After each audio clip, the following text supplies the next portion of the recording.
Darul YouTube Islamic media. इन्नल हम्दुलिल्लाह नहमदुहु व नस्तईनुहु व नस्तगफिरुहु व नु'मिनु बिही व नतवक्कलु अलैहि व नऊज़ु बिल्लाहि मिन शुरूरि अनफुसिना व मिन सय्यिआति अअमालिना। मन यहदिहिल्लाहु फला मुदिल्ल लहु व मन युद्लिल्हु फला हादिय लहु। व नशहदु अन ला इलाहा इल्लल्लाहु वहदहु ला शरीका लहु। व नशहदु अन्न सय्यिदना व सनदना व हबीबना وحبيب ربنا ومولانا محمدا عبده ورسوله الذي أرسله الله تعالى بالحق بشيرا ونذيرا وداعيا إلى الله بإذنه وسراجا منيرا. أما بعد فقد قال الله تعالى في كلامه المجيد وفي فرقانه الحميد: أعوذ بالله من الشيطان الرجيم. بسم الله الرحمن الرحيم. يا أيها الذين آمنوا اتقوا الله حق تقاته ولا تموتن إلا وأنتم مسلمون. وقال تعالى في شأن حبيبه: إن الله وملائكته يصلون على النبي يا أيها الذين آمنوا صلوا عليه وسلموا تسليما. شباب نماز الظهر.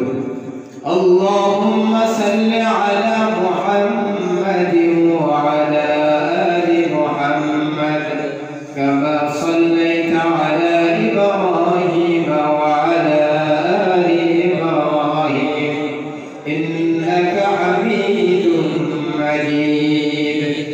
اللهم بارك على محمد وعلى آل محمد كما باركت على إبراهيم وعلى آل إبراهيم إنك حميد مجيد. यहाँ हम सब मुसाफिर हैं, कब्र आखिर ठिकाना।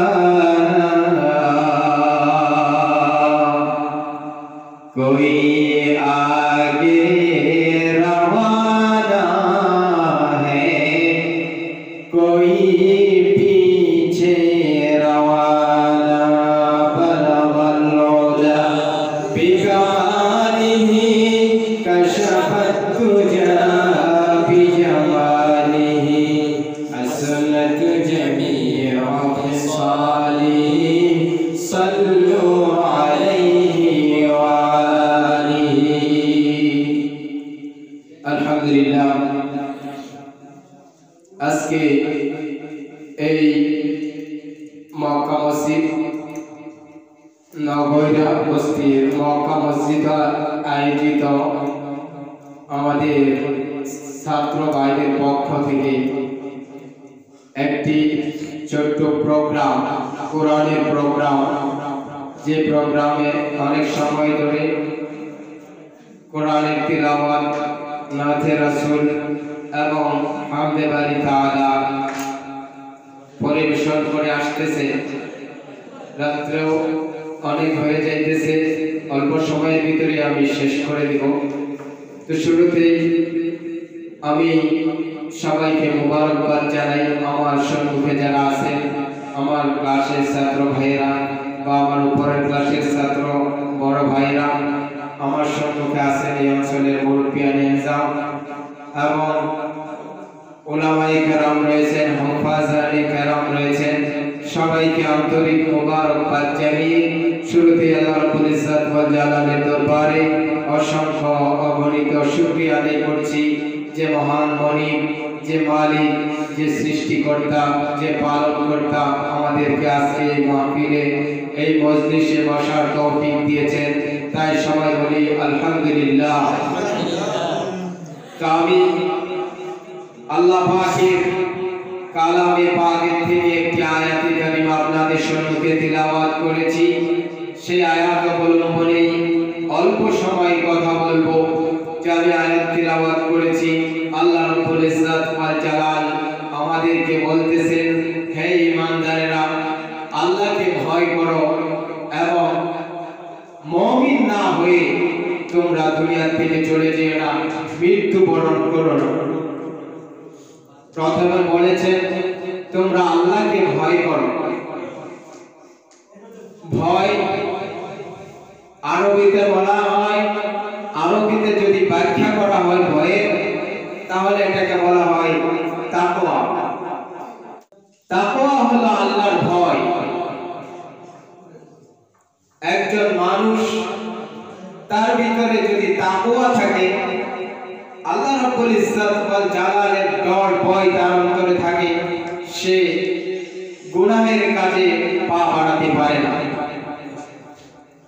অন্য আয়াতে আল্লাহ রাব্বুল আলামিন বলেন, ওয়া আম্মা মান খাফা মাকামা রাব্বিহি ওয়া নাহান নাফসা আনিল হাওয়া। যারা আল্লাহ রাব্বুল আলামিনের সামনে দেখা দিতে হবে, আল্লাহ রাব্বুল আলামিনের কাছে জবাবদিহি করতে হবে, এই ভয় অন্তরের ভিতরে পালন করেন। এই ভয় তার অন্তরে থাকে যে আমার আল্লাহর কাছে জবাবদিহি করতে হবে।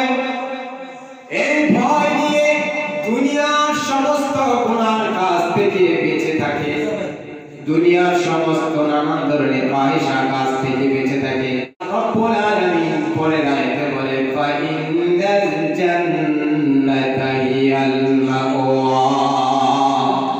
নিশ্চয় তাদের জন্য আমি আল্লাহ পাক জান্নাত রেখে দিয়েছি। যাদের অন্তরে আল্লাহর ভয় রয়েছে, আল্লাহকে ভয় করে গুনাহ থেকে বেঁচে এই দুনিয়া থেকে যায়, আল্লাহর কাছে আমার জবাব দিতে হবে, দেরি করতে হবে, তাদের জন্য আল্লাহ পাক পুরস্কার হিসাবে রেখে দিয়েছেন জান্নাত। এই তাকওয়া এমন একটা জিনিস, একটা পাখি যেরকম দুইটা ডানা থাকে, এরকম তাকওয়া আর আল্লাহর ভালোবাসা দুইটা ডানা। একটা ডানা যদি ভেঙে যায়, একটা ডানা যদি নষ্ট হয়ে যায়, সে গন্তব্যস্থানে পৌঁছতে পারবে না। এই তাকওয়া একটা বস্তু, তাকওয়া আর আল্লাহর ভয়। তাকওয়া দিয়ে আমলে সাইয়্যাত থেকে বেঁচে থাকবে, আর আল্লাহ রাব্বুল আলামিনের ভালোবাসা দিয়ে আল্লাহ বান্দাগুলা আমলে সালেহের দিকে এগিয়ে যাবে। তাকওয়া এমন একটা জিনিস, সেই তাকওয়া যার ভিতরে আছে, সে কোনোদিন গুনার কাজে যাইতে পারে না। যখন সে গুনার কাজের দিকে পা বাড়াবে, তখনই তার স্মরণ হয়ে হয়ে যাবে আল্লাহ রাব্বুল আলামিন আমাকে দেখতেছে। দুনিয়ার কেউ না দেখো, আল্লাহ রাব্বুল আলামিন আমাকে দেখতেছে, সেটা স্মরণ হয়ে যাবে। সেই তাকওয়া আমার অন্তরে যদি থাকে তাহলে আমি মুত্তাকি হতে পারবো। মুত্তাকি যদি হতে চাই তাহলে আমার ভিতরে তাকওয়া থাকতে লাগবে। তাকওয়া এমন একটা জিনিস, আমরা ভাই মাছ চিনি। ভাই মাছ কোথায় বসবাস করে? ভাই মাছ কাদাতে বসবাস করে। যখন মৎস্য শিকারীরা ঝালরা সে মাছ মারে, মাছ মেরে যখন টানে উঠায়, তখন ভাই মাছের কি একটু কাদা পাওয়া যায়? কাদা পাওয়া যায় না, কাদা পাওয়া যায় না। ভাই মাছ কাদাতে বসবাস করে, কিন্তু তার গায়ে একটু কাদা পাওয়া যায় না।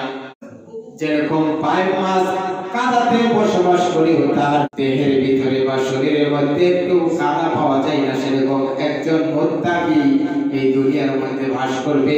এই দুনিয়ার নানান ধরনের চাকচিক্য গুনাহের ভিতরে থাকবে, কিন্তু তার ভিতরে কোনো গুনাহের লেশ মাত্রাও পাওয়া যাবে না। সে তাকওয়া অর্জন করে মুত্তাকি হয়ে আল্লাহর জান্নাত পর্যন্ত পৌঁছে যাবে। আল্লাহর জান্নাত পর্যন্ত পৌঁছে যাবে। সেরকম তাকওয়া আমাদের অর্জন করতে হবে। সাহাবায়ে কেরামের ভিতরে তাকওয়া কেমন ছিল? সাহাবায়ে কেরাম তো ঈমান এনেছেন, কিন্তু দুনিয়ার সমস্ত বস্তু পদধূলি দিয়ে আল্লাহর মর্যাদাকে, আল্লাহর শানকে তারা আকাশচুম্বী করে দিয়েছে। আল্লাহর মর্যাদাকে সব সময় সামনে রেখেছেন তারা।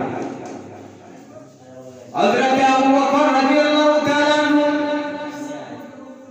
নবীজি যখন ইন্তেকাল করলেন, সবাই একটু ধ্যান দিয়ে শুনবেন ওয়াকিয়াটা। হযরত আবু বকর রাদিয়াল্লাহু তাআলা আনহু নবীজি ইন্তেকালের পরে খলিফা হয়ে গেলেন। তখন তার রাজ্যের সকল দায়িত্বশীল ব্যক্তিদেরকে ডেকে এনে বলতেছে, যাও আমার রাজ্যে তোমরা ছড়িয়ে ছিটিয়ে পড়ো, যাও দেখো কোথায় কোন অবস্থায় কোন মানুষটা রয়েছে যে খাদ্যের অভাবে কষ্ট করতেছে, পেরেশানিতে ভুগতেছে, বা কোন অভাব আছে, যাও জলদি করে যাও আমার রাজ্যের ভিতরে খবর নিয়ে আসো। সবাইকে দায়িত্বশীল যারা ছিল সবাইকে ডেকে দায়িত্ব দিয়ে দিলেন, যাও তোমরা গিয়ে দেখো কে কোথায় কি অবস্থায় আছে। তো হযরত ওমর রাদিয়াল্লাহু তাআলা আনহু তিনি চলে গেলেন একটা মদিনার নিম্ন এলাকায়। গিয়ে গিয়ে একটা মায়ের সন্তান পেলেন, যে বৃদ্ধ মা, মার বয়স অনেক হয়ে গেছে, বয়স অনেক হয়ে গেছে। সেই বৃদ্ধ মা নিজে ঘর ঝাড়ু দিতে পারে না, আর দূর থেকে পানি আনতে হয়। পাহাড়ের পাদদেশে থাকে, পাহাড় বেয়ে বেয়ে পানির ব্যবস্থা করতে হয়, পানি আনতে পারেন না। ওই মহিলার খোঁজ হযরত ওমর রাদিয়াল্লাহু তাআলা আনহু নিয়ে ফেললেন। হযরত ওমর রাদিয়াল্লাহু তাআলা আনহু এই খবর এনে খলিফাতুল মুসলিমিনের কাছে দিয়ে বললেন, হে খলিফাতুল মুসলিমিন, অমুক জায়গায় একটা বৃদ্ধ মহিলা, যার ঘর ঝাড়ু দেওয়ার জন্য একটা চাকরের প্রয়োজন, একটা ঝাড়ুদারের প্রয়োজন, আর তার ঘরে পানি এনে দেওয়ার জন্য, সেই মায়ের ঘরে পানি এনে দেওয়ার জন্য একজন চাকরের প্রয়োজন। হে খলিফাতুল মুসলিমিন, আমি বলি আমি ওমরকে সেই মায়ের খাদেম হিসাবে দিয়ে দেন।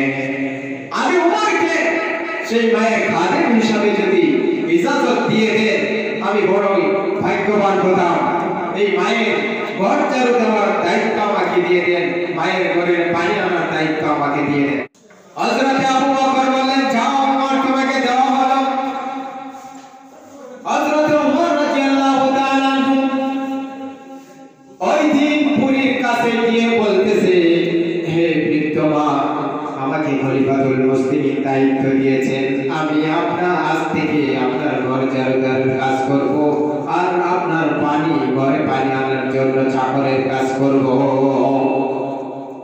দায়িত্ব দিয়ে দিয়েছেন।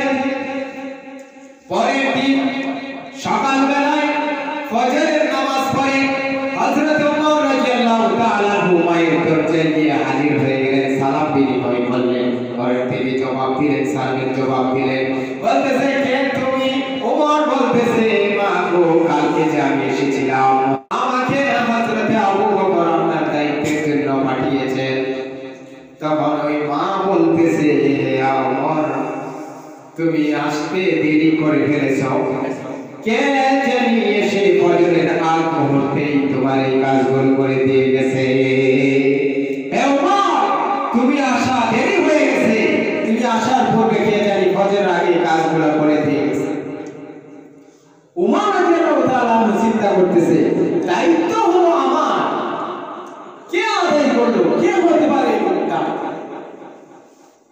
ওই বুড়িমা তাকে সাজেশন দিয়ে দিতেছে, হে ওমর, তুমি যদি এই কাজ করতে চাও, কালকে ফজরের পরে নয়, ফজরের আগেই তোমাকে আসতে হবে, ফজরের আগে আসতে হবে। হযরত ওমর রাদিয়াল্লাহু তাআলা পরের দিন ফজরের নামাজের আগে চলে গেলেন। ফজরের নামাজের আগে গিয়ে আবার সালাম দিলেন, সালাম বিনিময় করলেন। আবার বৃদ্ধ মহিলাটা, মাটা বলতেছে, ওমর, আজকেও তুমি কালকের মতো দড়ি কেটে ফেলেছ, আজকেও তুমি দড়ি করে ফেলেছ, তুমি আসার আগে কে জানি কাজ করে দিয়ে গেছে। ওমর বলতেছে, মা, তাকে কি আপনি চেনেন? কে হবে এই লোকটা? না, আমি চিনি না, আমার সাথে পর্দা করেছে, আমার সাথে সে পর্দা করেছে। আমার মা বলতেছে, হে ওমর, এখন এইভাবে আসলে হবে না, তুমি যদি আমার কাজ করতে চাও, তাহাজ্জুদের পরেই আরো আগে আসতে হবে, তাহাজ্জুদের পরেই আসতে হবে। হযরত ওমর রাদিয়াল্লাহু তাআলা বলেন, আমি আর আজকে যাব না, কে এই কাজগুলা করে আমি দেখব। হযরত ওমর রাদিয়াল্লাহু তাআলা মায়ের ঘরের পিছনে টেক লাগিয়ে দাঁড়িয়ে গেলেন, কে আসে দেখবে। কিছুক্ষণ পর রাত্র যখন গভীর হয়ে গেল, হযরত ওমর রাদিয়াল্লাহু তাআলা দেখতেছে দূর থেকে একটা যুবক আসতেছে। যুবকটাকে দেখে হযরত ওমর রাদিয়াল্লাহু তাআলা আওয়াজ লাগাইছেন, কে তুমি? অপর প্রান্ত থেকে পাল্টা জবাব আসলো, পাল্টা প্রশ্ন আসলো, তুমি কে? ওমর জিজ্ঞাসা করতেছে, তুমি কে? ওই প্রান্ত থেকে ওই পাশ থেকে আওয়াজ আসতেছে, তুমি কে? তখন ওমর বলতেছে, আমি ওমর। ওই প্রান্ত থেকে ওই যুবক জবাব দিতেছে, ওমর, তুমি এখানে? আমি হলাম আবু বকর, আমি আবু বকর। ওমর সঙ্গে সঙ্গে চোখের পানি ছেড়ে দিলেন, বলতেছেন, হে খলিফাতুল মুসলিমিন, আপনি এখানে, আপনার কোনো সিকিউরিটি নাই? আবু বকর বলতেছে, ওমর, আমার সিকিউরিটি তো একমাত্র আমার আল্লাহ, আল্লাহ আমার সিকিউরিটি, আল্লাহ আমাকে হেফাজত করবে। ওমর বলতেছে, বুঝলাম আপনার সিকিউরিটি আল্লাহ, কিন্তু দায়িত্ব তো আমাকে দিয়েছেন আপনি, তো আপনি কেন আসলেন? এই কাজগুলো আপনি কেন করলেন? আবু বকর জবাব দিতেছেন, হে ওমর, এই রাষ্ট্রের রাষ্ট্রনায়ক হলাম আমি, খলিফা হলাম আমি, দায়িত্ব সবটুকু আমার কাছে। আর আমার রাজ্যে এরকম করে মানুষ কষ্ট করবে, আমি তার খোঁজ খবর নেব না, আমি তার খোঁজ খবর নেব না। তার জন্য তুমি ওমরকে আগে দোষারোপ করা হবে না, তার জন্য আল্লাহর কাছে আমারই আগে জবাবদিহি করতে হবে, আল্লাহর কাছে আমারই জবাবদিহি করতে হবে। কতটা ভয় ছিল তাদের ভিতরে, সাহাবায়ে কেরাম কিভাবে ভয় করেছেন, সেই ভয় আমাদের অন্তরে আনতে হবে।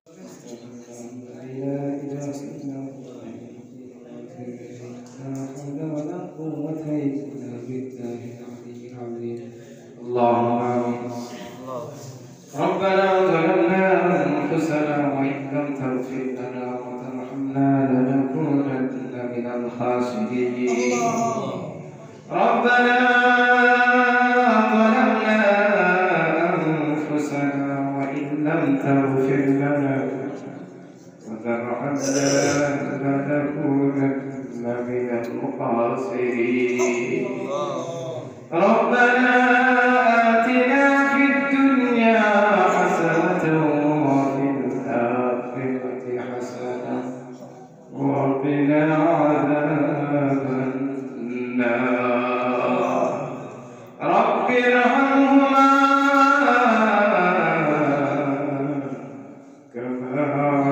ربياني صغيرا يا أرحم الراحمين يا أرحم الراحمين يا أرحم الراحمين আল্লাহ তাআলা আমরা গুনাহগার হতে পারি আল্লাহ তোমার রহমত থেকে বেশি গুনাহ করি নাই আল্লাহ তোমার নবীর মেহমানদের জাক মৌমাছিদেরকে নিয়ে সন্ধ্যার পর থেকে নিয়ে এখন পর্যন্ত এখানে একটা ছোট্ট কোরআনের মাহফিল করা হয়েছে মাহফিলটা যদিও ছোট হয়ে থাকে কিন্তু তোমার রহমত অনেক বেশি আল্লাহ তাআলা এই মাহফিলের মধ্যে তোমার ওয়াদা অনেক বেশি রয়েছে গো আল্লাহ আল্লাহ এখানে সন্ধ্যার পর থেকে নিয়ে এখন পর্যন্ত যত ধরনের কোরআনের পাক তেলাওয়াত হয়েছে তোমার হবিবের শানে নাত হয়েছে তোমার শানে যা বান্দা হয়েছে আল্লাহ যা কিছু কালাম থেকে তেলাওয়াত করেছে নবীর হাদিস থেকে তেলাওয়াত আলোচনা করা হয়েছে আল্লাহ তাআলা সমস্ত কিছু তোমার দরবারে কবুল করে নাও আল্লাহ তাআলা এর মধ্যে যা সওয়াব হয়েছে তা হাদিয়া স্বরূপ সোনার মদিনায় শুয়ে আছে আমাদের প্রাণের চাইতেও প্রিয় নবী বিশ্ব নবী হায়াতুন নবী জিন্দা নবী রাহমাতুল লিল আলামিন রওজাতুল পৌঁছায় দাও আল্লাহ তেরা সাহাবাত হবে তবে খুলাফায়ে রাশিদিন সলবে সালিহিন আল্লাহ তাআলা যার তরিকার যত পীর মাশায়েখ দুনিয়া ছেড়ে চলে গিয়েছে প্রত্যেকের রহমতে আর সবখানি পৌঁছায় দাও আল্লাহ দুইটা হাত যখন তোমার কাছে এইভাবে তুলে ধরি আল্লাহ বেশি বেশি করে দুইজন মানুষের কথা মনে পড়া যায় দুইজন মানুষের কথা বেশি বেশি স্মরণ হয়ে যায় দুইজন মানুষ আল্লাহ কত কষ্ট করেছে আমাদেরকে দুনিয়ার জমিনে একটু চলাফেরা শেখানোর জন্য আল্লাহ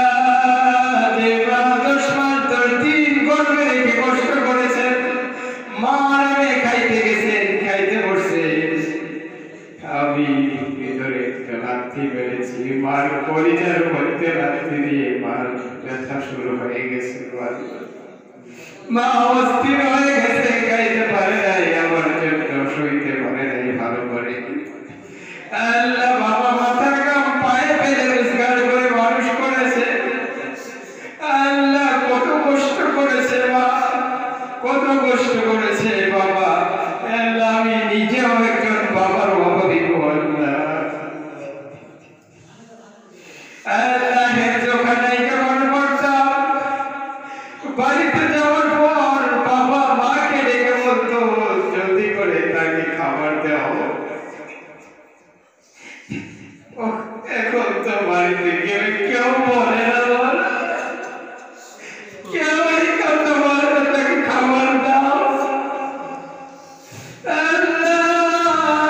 সেই মহব্বতের মা বাবা দুনিয়া ছেড়ে অন্ধকার কবরে চলে গিয়েছে আল্লাহ তুমি বাবাকে আল্লাহ তুমি তোমার কোলে লালন পালন করো মাওলা মা বাবার কবর তুমি জান্নাতের টুকরাই পরিণত করে দাও আল্লাহ তাআলা এখানে যত ছাত্র ভাইরা আছে আল্লাহ সবার মা বাবা তুমিকে বাবাকে মাফ করে দাও আল্লাহ যাদের মা বাবা দুনিয়াতে বেঁচে আছে হায়াতে তাইয়্যিবা দারাজ করে দাও নেক আমল করার তৌফিক দাও আল্লাহ ছাত্র ভাইরা কার মনে কি আশা রয়েছে আল্লাহ তুমি জানো প্রত্যেকের মনের খবর জানো মাওলা প্রত্যেকের দিনের আশা আকাঙ্ক্ষা করি তুমি আল্লাহ পুরো করে নাও আল্লাহ তুমি যা ইচ্ছা তাই দিতে পারো তোমার ভান্ডারে কোনো কমি নাই মাওলা আল্লাহ তাআলা ইলমের জন্য আমরা দুয়ারে দুয়ারে করতেছি বিদেশে বিদেশে করতেছি কোরআনের ময়দানে আমরা বিচারা লাগাইয়া দিছি আল্লাহ সেই যদি তুমি গায়েবী ভাবে দিয়ে দাও কেউ তোমায় শিখায় করবে না তোমাকে কেউ জিজ্ঞাসা করবে না কেউ দিয়ে দিবে আল্লাহ তাআলা তুমি গায়েবী দিয়ে দাও, গাইবে ইলম তুমি আমাদেরকে দিয়ে দাও। আল্লাহ যারা দোয়া দরখাস্ত করেছে সবার মনের মকসদ তুমি পুরা করে দাও। আল্লাহ এই মহল্লার মানুষকে তুমি কবুল করে দাও। আল্লাহ এই মহল্লার কয়েকজন লোক আছে অনেক কষ্ট করেছে আমাদের সাথে, আল্লাহ সন্তান থেকে এখন পর্যন্ত, আল্লাহ তাদেরকে তুমি দিনের জন্য কবুল করে নাও। আল্লাহ আজকের মসজিদের প্রেসিডেন্ট সাহেব সবসময় মসজিদের সাথে জড়িত থাকেন মাওলা, আল্লাহ তেনাকে মসজিদের জন্য তুমি কবুল করে নাও মাওলা। আল্লাহ প্রত্যেকের দোয়া তুমি কবুল করে নাও। আল্লাহ আমি গুনাহগার হতে পারি, আল্লাহ আমার চোখ হাতের দিকে তাকাইয়ে নাও মাওলা। এখানে হুফাজানি কারাম রয়েছে, ওলামায়ে কারাম রয়েছে, আল্লাহ তোমার নবীর মেহমানরা রয়েছে, যার হাত পছন্দ করো তার হাতের উসিলা করে আমি গুনাহগারের দোয়া আজকে তুমি কবুল করে নাও। আল্লাহ জীবনে কত মোনাজাত করেছি জানি না মাওলা, আল্লাহ কোন মোনাজাত কবুল হয়েছে কোন মোনাজাত কবুল হয় নাই তাও জানি না মাওলা। আল্লাহ আজকের মোনাজাত তুমি কবুল করে নাও, তোমার হাবিবের সদকার পাইলে তুমি কবুল করে নাও, তোমার রহম ও করমে দ্বারা আমাদের আজকের দোয়াকে কবুল করে নাও মাওলা। সাল্লাল্লাহু তাআলা আলা খায়রি খালকিহি মুহাম্মাদিন ওয়া নূরি আরশিহি আজমাইন। আমিন সুবহানাল্লাহ।